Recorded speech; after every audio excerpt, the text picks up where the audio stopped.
I am George Benavides, a veteran, and I'm a survivor. My profession, I was a pharmacy technician, a paralegal, and a urgent care assistant, okay? And still being targeted in the profession industry, okay? It's hard to function in these fields of medicine or law when you're being attacked with a weapon, a silent weapon. It's distraction. You can't function right, do your job correctly, okay? I didn't feel I was targeted. You know, there may be some hints that I was targeted as a child, but, you know, because I lived near an Air Force base, but still it became very aggressive when I was in the military and then after I got out, you know. And when I filed a lawsuit on May 12th to stop all that, it became very aggressive and it proceeded on and tried to get aggressive. But my tactics in challenging them was very devastating to them. You know, I let them know for certain I was targeted, and it's in the record books, and it's still being in the record books. Being a TI, I've lost a lot. I lost a marriage. I lost companionship with my children, companionship with my immediate family. It's hard. It's hard. Once you're declared as a TI and they psychiatrists wrongfully diagnose you, it is hard to get out of that. I mean, we know that this is happening all over the United States. We know that. I've got court cases and videos, but still we're being wrongfully diagnosed.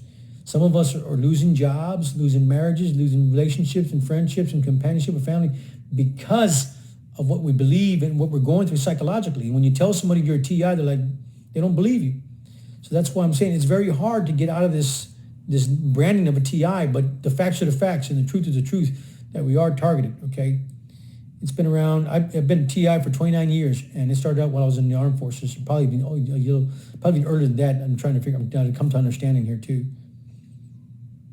I'm being targeted when I'm laying down to sleep. I'm awakened at 3 or 4 o'clock in the morning by the satellite weapons, microwave V2K weapons. I'm being awakened, okay? On the job, I'm being targeted and tortured with pain. They're manipulating my mind.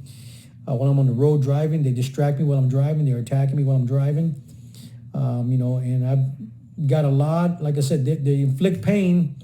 And I'm not going to tell you that on video because we're facing an AI, okay, and a satellite weapon. But I got a log that I've been tortured. And my doctors are aware of that too, okay?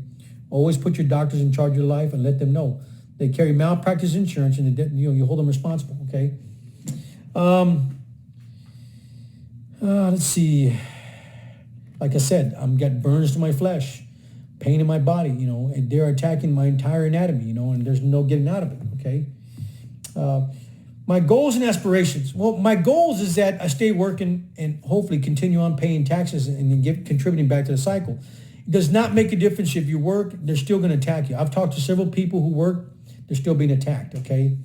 All we can do is be positive, convert your negative into positive, but still you're being attacked. Even though you're trying to convert it to be good, you're still being attacked because that irritates them. You know, whoever's attacking you, the culprit's attacking you, yeah, they're psychologically messed up because they're torturing you because they don't like you or they're jealous of you, you know, or they have to monitor you 24 hours or they have to monitor you at night, so they're sick and tired of you, so they torture you, okay? It's cruelty among them, but they're the psychological idiots that are involved in this, okay? My encouraging words to you is that you keep track of your life and don't be overruled by doctors. They're going to take your limb. They're going to try to take the best of you. Be challenging, okay? Keep track of your life. You know, you can buy a pulse ox at the pharmacy. Keep track of your pulse and your breathing. Let someone know where you're at. Your family member where you're at. If you leave out of town, you know, let someone know what you're doing. You know, have some faith, have some confidence, have some prayer. Get involved in the TI organization. Let them know how you're doing. Talk to other TIs. Keep them informed of yourself. That's how you overcome that and keep faith, okay? Hopefully we'll get some kind of reparation, some kind of counseling, and they write laws. We're looking for laws. And we're going to try to advocate this and try to press on challenging this as far as we can, okay? My information that I've got for Anna is devastating. Ask her for it. You know, I've got a newspaper, Colonial News 94. On Twitter, you can follow me there. And I'm on YouTube. You can follow me there too. But like I said, just have some faith and keep prayer and keep track of the people you love and keep in close contact with the TI that you may also keep in contact with. Thank you and God bless. Was similar and started a decade ago. They were active in following me around here, and I started hearing the voices a little bit after the vehicular stalking. Randall Ringer says the voices started when he was undergoing chemotherapy. The first thing that was said was Randall Ringer. And I sat up straight and I went into the bathroom and I looked in the mirror. Looked myself in the eyes and I said, did that really happen? Bond says he's found more than 300 victims locally and is tracking others across the state through billboards. In Johnson Valley, a Freedom House just opened to help people who believe they are being targeted. To many of you who find yourselves the object of covert harassment, that there is hope and that you are not alone, and that we are striving to find legislation and we're working towards freedom for all. Derek Robinson leads a national group called Freedom from Covert Harassment and Surveillance. He says he knows who's playing mind games. Voice-to-skull technology. This is also in the foray of directed energy weapons. What is that? The ability to, let's just say, throw your voice into your head, or my voice into my head, or allowing algorithms that now they can blanket a whole geographical area and they can make everybody change their thoughts. They can, I use the term intrusive thoughts. Back to that fork in the road analogy. If you find yourself where you have to make a decision about something, next thing you know, you catch yourself kind of having an argument in your head with your own voices. Well, the ability to add another one of your voices in there, but have it controlled by somebody else's microphone, so to say, is a very powerful tool. And I think this is a weapon of war that we are seeing happen to everyone around us. The Department of Defense recently started initiating protocols for their employees, their agents, to discuss Havana syndrome-like symptoms. And on that list is that their agents are hearing voices in their head. B2K. Apparatus for audibly communicating speech using the radio frequency hearing effect. Now we're getting into transmitting voices directly into people's heads. A modulation process with a fully suppressed carrier and input processor filtering to produce an encoded output. For amplitude modulation and audio speech processor filtering, intelligible subjective sound is produced when the encoded signal is demodulated using the RF hearing effect. So again, they've got diagrams here explaining exactly how this can be done. We're talking about putting speech through various frequencies being decoded by the human brain as an actual voice. There's nothing crazy about it, even if... So can you expand on that exactly? Well, like telepathy. Yeah. You know, the thing with mind control is very bad because they call it synthetic telepathy. They can induce thoughts in you. They can induce voices in your head. And of course, voices in your head, that you're crazy, you know. They can do that, and they have done that from, at least officially, from the Iraqi First War. They gave orders to soldiers straight into their head. Of course, they were guinea pigs. American soldiers? American, yeah, right. And if this Did technology... Did they use it on the enemy as well? Yes, in a way, because I always remember I was so shocked when I saw a picture when soldiers came from bunkers, Iraqi soldiers. They had bunkers and about 3-yard walls, you know. They had drinks and food for 6 months. Americans had sent helicopters above, and they had Arabic-speaking interpreters who spoke Arabic to them, and they were sending, with microwaves, orders to come out. They were being mind-controlled. And all of a sudden, all the guys came out. With no reason at all. Nobody attacked physically. It was just done with mind control. Then they have the neurophone of Patrick Flanagan to make the target hear voices via laser, via microwaves, radiation, wave direction of sound that's being converted to electrical impulse to go straight to the target's brain. So, you know, hearing voices is not a sign of mental illness necessarily. You have to consider that it can be a military technology.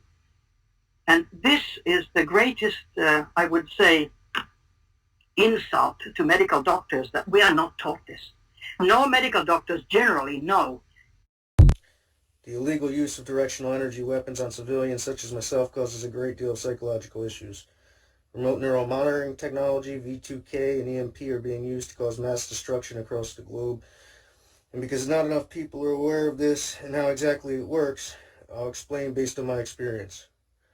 Targets are being violated in every sense of the word by the ones who have their brain linked to a brain-computer interface. Once linked, the monitors can see everything the target sees, read every thought the target has, emotion, so on and so forth. They will degrade, harass, kill targets through the use of this V2K EMP mind control technology. They will lie to you, deceive you, and try to confuse you as much as possible every single day. They are there when you shower and go to the bathroom. They are there for your most intimate moments. You will have absolutely no privacy. They will communicate with you via synthetic telepathy at all times, and every comment they make will be perverse and only to degrade you. There is no known way to disconnect oneself from this technology or even detect it. Therefore, targets have no other choice but to deal with a constant barrage of harassment, which will have a severely detrimental impact on the target's thought processes and psyche. The ones behind this operation will threaten the target's lives, their families' lives, and their friends' lives if they consider speaking out about what's happening to them.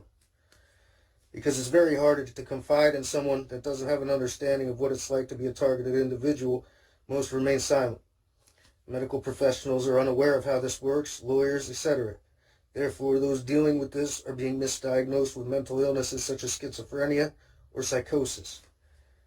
Unless you'd like this to happen to yourself, your child, or a loved one, I would strongly suggest understanding the reality of this illegal operation and make as many people as possible aware of it. And it works fantastic. Let me go down the list of some of these that I came up with. We've got DARPA has the sonic projector that was reported on in 2007. But of course, it had been around for quite some time before then. Army has something they call voice to skull. We've got the Air Force using microwaves to create sounds at Brooks Air Force Base.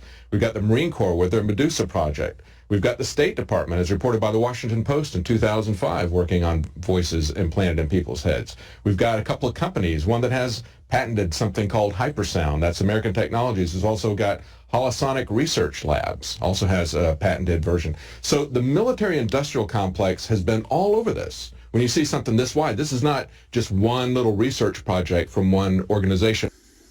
So nobody else around you can hear, but just the one person being beamed can hear the sound. And the university were told that this would aid the deaf enormously, because people could talk into a device and they would just hear it straight through. It was also picked up by the superstore manufacturers, who said, well, we can also use this for good, because it didn't take people very long, especially the military and other superstores, to think, well, hang on, we can use this for our own devices. So the military can now put voices into people's heads to do whatever deed they wish it to achieve.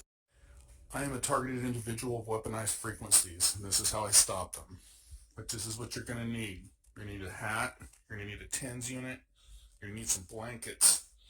These blankets are aluminum infused, and this one is a copper infused one. Cut a circle out of it, stick it inside of your hat. Take a pad in your TENS unit pad right here. This is active. Here's a positive one right here. Here's another positive one. Put the negatives on the other side. Make sure that it's all touching the same metal. Throw your TENS unit inside of your hat, just like that. I put on another hat for comfort. It completely blocks the V2K microwave auditory effect and the remote neural monitoring, and it cuts down the tinnitus extremely. So here, take a good look at it. Put the pads over here, negative, positive, hook it up, turn it up all the way. Put this on there for comfort.